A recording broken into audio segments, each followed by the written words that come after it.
नमस्कार शेतकरी बंधूंनो, मी आपला कृषी मित्र अजिंक्य बरबडे. आज आपण द्राक्षामध्ये साधारणतः 90 दिवसाच्या पुढे गेल्यावर जी समस्या उद्भवते ती म्हणजे ममिफिकेशन, नेक्रोसिस किंवा सुकवा ज्याला आपण म्हणतो, त्या समस्येबद्दल संपूर्ण माहिती देणार आहोत. तर संपूर्ण व्हिडिओ पाहण्यापूर्वी आमच्या पेजला फॉलो केलं नसेल तर फॉलो करून घ्या. या व्हिडिओला नक्की लाईक करा. तुमच्या द्राक्ष बागायतदार बंधूला नक्की शेअर करा. सुकवा येण्याची कारणं किंवा ममिफिकेशन ज्या बागेत होतं त्याची प्रमुख कारणं म्हणजे झाडावर असणारी घडांची जास्त प्रमाणात असणारी संख्या, घडामध्ये असणारी जास्त प्रमाणात मण्यांची संख्या ही प्रमुख कारणं आहेत.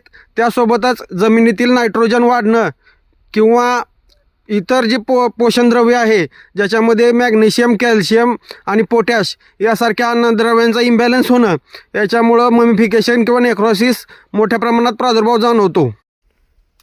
सुकवा किंवा ममिफिकेशन पुढे जाऊन येऊ नये म्हणून घडांची व्यवस्थित संख्या ठेवली पाहिजे, घडामध्ये मण्यांची संख्या व्यवस्थित ठेवली पाहिजे. त्यासोबतच जर नायट्रोजनचा एक्सेस होत असेल तर त्याच्यासाठी अमोनियम मॉलिब्डेनमचा वापर स्प्रेच्या किंवा ड्रिपच्या माध्यमातून केला गेला पाहिजे. तसेच पोटॅशयुक्त खतांचा वापर वाढवला गेला पाहिजे, जेणेकरून त्या मण्यामध्ये गर भरेल, गराच्या ठिकाणी पाणी भरणार नाही याची काळजी घेतली पाहिजे.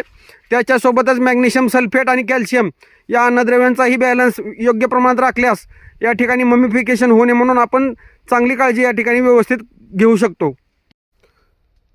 0050 किंवा पोटॅशियम शोनाइट किंवा 7038 यासारख्या खतांचा वापर या ठिकाणी जर योग्य प्रमाणात केला, त्याच्यासोबतच मॅग्नेशियम सल्फेट जर या ठिकाणी ड्रिपच्याद्वारे व्यवस्थित दिलं गेलं तर ममिफिकेशन होणे म्हणून सुद्धा आपण या ठिकाणी चांगलं काळजी या ठिकाणी घेऊ शकतो. नेक्रोसिसची समस्या जर आपल्या बागेमध्ये जाणवत असेल तर ती जाणवू नये म्हणून या ठिकाणी रोको आणि चिलेटेड कॅल्शियम याचा स्प्रे देणं आवश्यक आहे.